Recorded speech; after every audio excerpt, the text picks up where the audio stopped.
Guys, അപ്പൊ നിങ്ങൾക്ക് ഇതെന്താണെന്നറിയാം. ഇതാണ് അബാക്കസ്. നിങ്ങളിത് ഈ മടിയുള്ളവർക്കൊക്കെ ഇത് ചെയ്യാൻ പോയാൽ നല്ല മാറ്റം വരും. എനിക്കിത് കൊണ്ട് മാറ്റം വന്നത്, ഞാൻ എൻ്റെ പഠിക്കാൻ മടിയേറ്റ് മാറി. ഇപ്പം ഞാൻ പഠിക്കാനായിട്ട് അമ്മ പറയാതെ തന്നെ പഠിക്കുന്നുണ്ട്. പിന്നെ ഇത് മാത്സിന് മടിയുള്ളവർക്കാണ് മെയിനായിട്ട് പഠിക്കാൻ പറ്റുന്നത്. പിന്നെ ഇത് മോന് ഇത് എത്ര നാളായി പഠിക്കാൻ തുടങ്ങിയിട്ട്? 1 വർഷം. ഏത് ക്ലാസ്സിലാ പോയത്? 2ാം ക്ലാസ്സിൽ. ബേസ് എന്ന് തൊട്ട് തുടങ്ങണം. ബേസ് 1 ജൂനിയർ ലെവൽ 1 തൊട്ട്, പിന്നെ ജൂനിയർ ലെവൽ 2 തൊട്ട്. മോന് ബേസ് കിട്ടിയോ? ഇപ്പൊ എങ്ങനുണ്ട്? ഇപ്പൊ നല്ല ഇതാണ്. ആദ്യം ഞാൻ മാത്സിൽ ഒരു എക്സാം ഉണ്ടായിരുന്നു. അത് ഞാൻ നല്ലപോലെ അറ്റൻഡ് ചെയ്തു. പക്ഷെ മാർക്ക് കിട്ടിയില്ല. അപ്പൊ അച്ഛൻ ചേർത്തുണ്ട്. ഇതിപ്പോ നല്ലപോലെ എനിക്ക് ചെയ്യാൻ അറിയാം. അമ്മമ്മ ഓരോ നമ്പർ പറയാം, അത് ചെയ്യാൻ ഞാൻ. 61 പ്ലസ് 59. 15 ആണോ? 59. 59 അല്ലേ? 120. ഓക്കെ.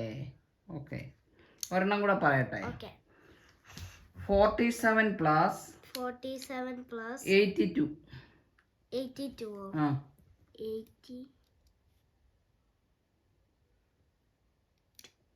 129.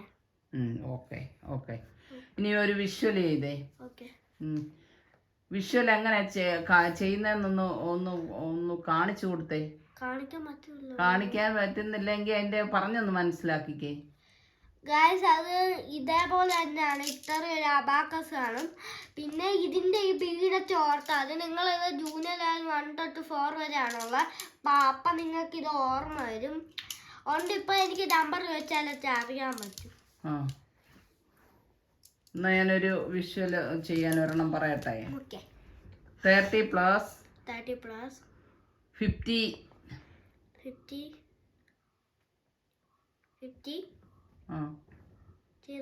അത് കഴിഞ്ഞു. അത് രണ്ടും കൂടെ പറ. 30 പ്ലസ് 15. 45. ഓക്കെ. ഒരെണ്ണം കൂടെ വേണോ? അപ്പം ഇപ്പൊ മോന്റെ അഭിപ്രായത്തിൽ ഇത് പഠിച്ചത് കൊണ്ട് മോന് ഇത് നല്ലതാണ്. പിന്നെ ഗൈസ്, സ്റ്റേജിലൊക്കെ കയറ്റും. സ്റ്റേജിൽ കയറ്റി പ്രൈസ് ഒക്കെ തരും. മോനെ ഏതാ പഠിക്കുന്നത്? ജൂനിയർ ലെവൽ 4 ആണ് ഗൈസ്. ബുക്ക് ഇതാണ്. ബുക്ക് ഒന്ന് കാണിച്ചേ. അകത്ത് ഗൈസ്, അബാക്കസ് എന്ന് പറഞ്ഞ ഇങ്ങനെ നിങ്ങൾ കൂട്ടിയതാണല്ലേ, ഇതേപോലെയാ. ഇപ്പുറത്ത് കാണുന്നതൊക്കെ എന്തുവാ? ഇപ്പുറത്ത് കാണുന്ന ആക്ടിവിറ്റീസ്. അത് അങ്ങോട്ട് പോകുമ്പോ അതൊക്കെ ഇല്ലേ, അത് ആക്ടിവിറ്റീസ് ഇല്ല. ആദ്യത്തെ ടൈമിലൊക്കെ ഈ ആക്ടിവിറ്റീസ് കൊടുക്കും. പിന്നെ ഇതിനൊക്കെ കൊടുക്കും. പിന്നെ കുറച്ച് കഴിയുമ്പോ ഇത് ഇല്ല ആക്ടിവിറ്റീസ് കളയും. ടേബിള് ഈ ആക്ടിവിറ്റീസ്. അപ്പം മോന് പഠിച്ചത് മറ്റുള്ളവരോട് എന്താണ് പറഞ്ഞു കൊടുക്കാനുള്ളത്? പിന്നെ ഗൈസ്, ഇത് ഞാൻ പഠിച്ചത് കൊണ്ട് എനിക്ക് നല്ലതാണ് ഇത്. പിന്നെ ഇതിനുള്ളത് നമ്പർ വേണമെങ്കിൽ നിങ്ങൾക്ക് നോക്കാം. നമ്പർ നമുക്ക് കൊടുക്കാം. നമ്പർ വിളിച്ചാല്. പിന്നെ ഇത് തിരുവനന്തപുരത്ത് സ്ഥലം പഠിക്കുന്നത് തിരുവനന്തപുരത്ത് പേയാടില്. അബാക്കസ്, SIP അബാക്കസ് എന്നാണ് ഫുൾ ഫോം. അപ്പം മറ്റുള്ളവരോട് പറയാനുള്ള അഭിപ്രായം എന്തുവാ? അഭിപ്രായം നല്ലതാണ് ഇത്. പിന്നെ അത്യാവശ്യം ഇതാണ് നമുക്ക് ഇൻട്രസ്റ്റിംഗ്.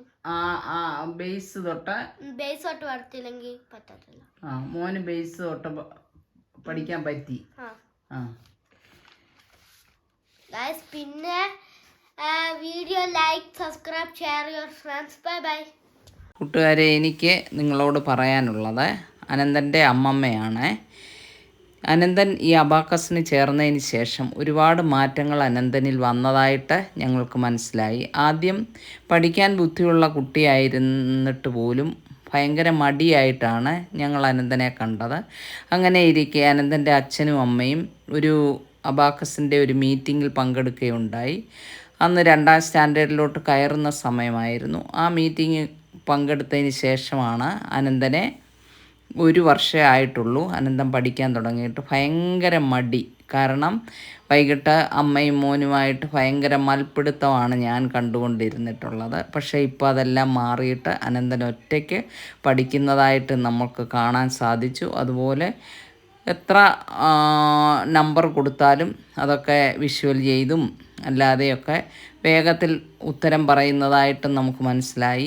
ഇതുകൊണ്ട് നമ്മൾ മനസ്സിലാക്കുന്നത് കുട്ടികൾക്ക് ബുദ്ധിപരമായിട്ടുള്ള കാര്യങ്ങളിൽ കുഞ്ഞുങ്ങൾക്ക് വളർച്ചയുണ്ടാകുന്നതായിട്ടാണ് എനിക്ക് മനസ്സിലാക്കാൻ കഴിഞ്ഞത്. അതുകൊണ്ട് നിങ്ങൾക്കൊക്കെ നിങ്ങളുടെ കുട്ടികളെയൊക്കെ ഇതിലൊക്കെ വിടാൻ പറ്റുന്നവരൊക്കെ വിടണമെന്നാണ് എൻ്റെ അഭിപ്രായം. അനന്തൻ അതെല്ലാം നിങ്ങളോട് കറക്റ്റായിട്ട് പറഞ്ഞ് മനസ്സിലാക്കി തന്നല്ലോ.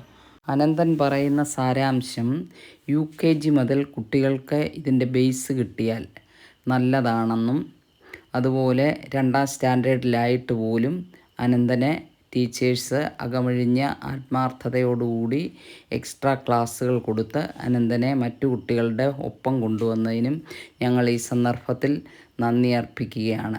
വീഡിയോ ഇഷ്ടപ്പെട്ടെങ്കിൽ ലൈക്കും സബ്ബും ഒക്കെ ചെയ്യുക. ഓക്കേ.